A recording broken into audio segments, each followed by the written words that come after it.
Hello dear student, welcome to the class, welcome to the RK Pharma. So basically आज आपण बघणार आहे की पनवेल महानगरपालिकाकडनं एक जाहिरात प्रसिद्ध झालेली आहे आणि या जाहिरातीमध्ये कुठल्या कुठल्या पदभरती होणार आहे ते आपण आज बघणार आहे. ठीक आहे. 13/12 काल दिनांक 13/12/2025 ही प्रसिद्ध करण्यात आलेली आहे. ठीक आहे. यामध्ये बघा पूर्णवेळ अधिकारी, वैद्यकीय अधिकारी वगैरे, अर्धवेळ अधिकारी, मायक्रोबायोलॉजिस्ट आणि याचं आपलं LHV आणि औषध निर्माण अधिकारी. ठीक आहे.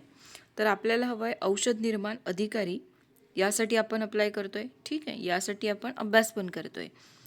तर याचं जे बेसिकली पेमेंट असणार आहे ते फक्त आणि फक्त 17,000 असणार आहे.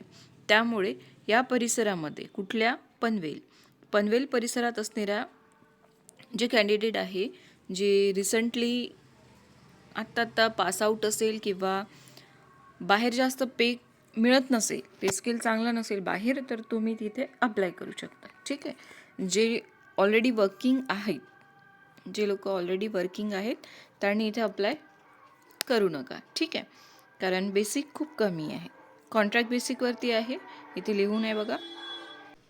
ठीक आहे. हे बघा इथे लिहून आहे की खाली दिलेल्या तक्त्यामध्ये दर्शवल्याप्रमाणे रिक्त असलेल्या पदावर निव्वळ कंत्राटी स्वरूपात करार पद्धतीने मानदान तत्वावर नियुक्ती करावयाची आहे. ठीक आहे. तर तुम्हाला कुठल्या दिनांकापासून तुम्हाला तिथे इंटरव्ह्यू करिता जायचं आहे ते पण तुम्हाला इथे सांगितलेलं आहे. बघा 22/12 ते 23/12 रोजी 10 वाजता पनवेल महानगरपालिका वैद्यकीय आरोग्य विभाग, देवाळे तलावाच्या समोर, गोखले हॉलच्या शेजारी पनवेल येथे आयोजित करण्यात आलेली आहे. या ठिकाणी तुम्हाला तिथे उपस्थित राहायचं आहे. ठीक आहे.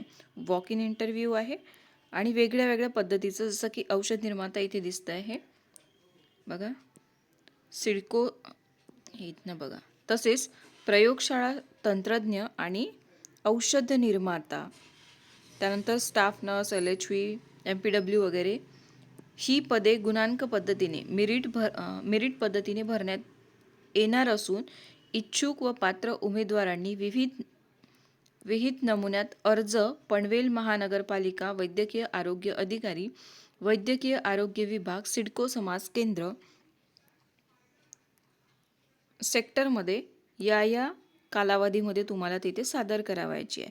13/12 तर 26/12. ठीक आहे. आता पण तुम्ही सादर करू शकता. 26/12 तुम्हाला तिथे सादर करायची आहे. ठीक आहे. आणि नंतर जी मेरिट लागेल ती या संकेतस्थळावर लागेल. ठीक आहे. हा जो संकेतस्थळ दिला आहे, हा जो साईट दिलेला आहे, या अधिकृत वेबसाईटवर तुम्हाला तिथे बघावायची असेल. ठीक आहे. तर ज्यांनी आपलं डिप्लोमा B.Pharm कंप्लीट केलेलं आहे with MSPC registration, Maharashtra state pharmacy council registration ज्याच्याकडे आहे त्या विद्यार्थ्यांनी इथे अप्लाय करायचं आहे. ठीक आहे. आणि ज्यांना पुरवतं त्यांनी करायचं. ठीक आहे. कुठल्या कुठल्या कास्टमध्ये आहे बघून घ्या. एकूण 3 पोस्ट आहे. SCBC, ठीक आहे, आणि दुघ. ठीक आहे. या दोघां मिळून एकूण 3 पोस्ट आहे आणि जे उच्चतम वयोमर्यादा आहे ती आहे 64 इयर. ठीक आहे. आणि असं नसतं की हा बॉन्ड कंप्लीट केल्यानंतर 11 मंथचा बॉन्ड आहे किंवा तुम्ही 2-4 वर्ष जरी इथे काम केलं आहे तर तुम्हाला ते परमनंट करतील असं वगैरे काही नसतं. ठीक आहे. नाहीतर मग परमनंट करता आपण ते हे करायचं वगैरे असं काही राहत नाही. इथे बघा लिहून पण आहे की केवळ 1 वर्ष राहील. तसेच उमेदवारास 1 पदापेक्षा अधिक पदाकरिता अर्ज करावयाचा असल्यास प्रत्येक पदासाठी स्वतंत्र अर्ज सादर करायचा आहे. ठीक आहे.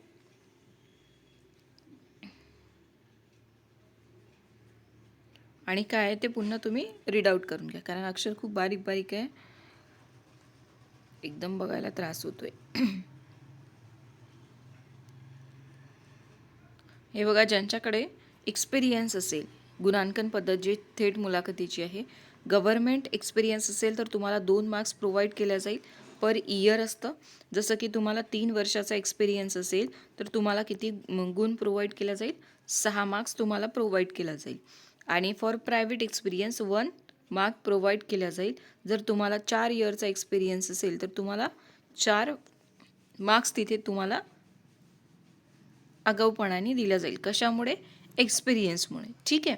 प्रायव्हेटला 1 मार्क्स असेल आणि गव्हर्नमेंटला 2 मार्क्स असेल. ठीक आहे. आगाऊपणामुळे मीन्स एक्झॅक्टली जे प्लस पॉईंट असतं ना ते म्हणते मी. ठीक आहे. त्यानंतर बघा इथे काय दिलेलं आहे. ठीक आहे. नंतर हा एक फॉर्मॅट आहे जो तुम्हाला फिलअप करायचा आहे. पदासाठी आवश्यक क्वालिफाईंग एक्झामचे अंतिम वर्षाच्या गुणांच्या आधारावर तुम्हाला तिथे निवड करण्यात येणार आहे. ठीक आहे. हे प्रपोर्शन असणार आहे त्याचं. ठीक आहे. नंतर बघा कागद पूर्णवेळ तपासणी कुणाची कधी असणार आहे ते पण इथे दिलेलं आहे.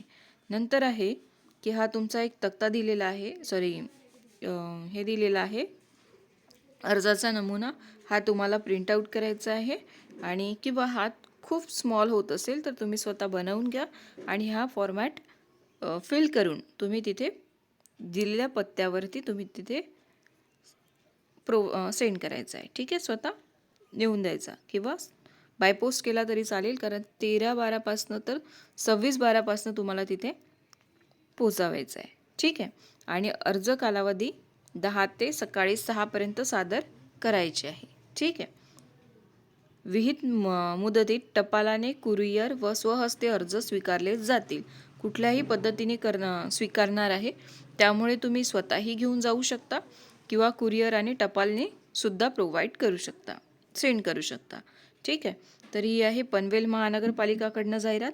आणि एक महत्त्वाची गोष्ट, ज्यांना RRB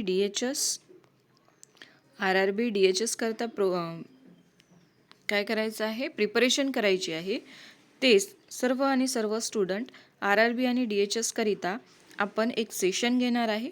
त्यामध्ये सर्व डाऊट्स क्लिअर करू आणि नंतर आपल्या टेस्ट सिरीजला आरंभ करू. ठीक आहे. आपल्या टेस्ट सिरीजचं नाव पण आपण यावेळेस आरंभ ठेवूया. ऑडिट. आणि आपल्या टेस्ट सिरीजमधनं आज ऋतुजा टॉप करते आहे. ठीक आहे. ऋतुजा जाधव जी महाराष्ट्रामध्ये ठीक आहे टॉपर आहे. सेकंड टॉपर म्हणून येते ती, पण तिचा रॉ स्कोर बघा 162 आहे, जिचा की फर्स्टचा आहे 154. ठीक आहे. सो भेटूया नेक्स्ट क्लासमध्ये. त्यापर्यंत थँक्यू.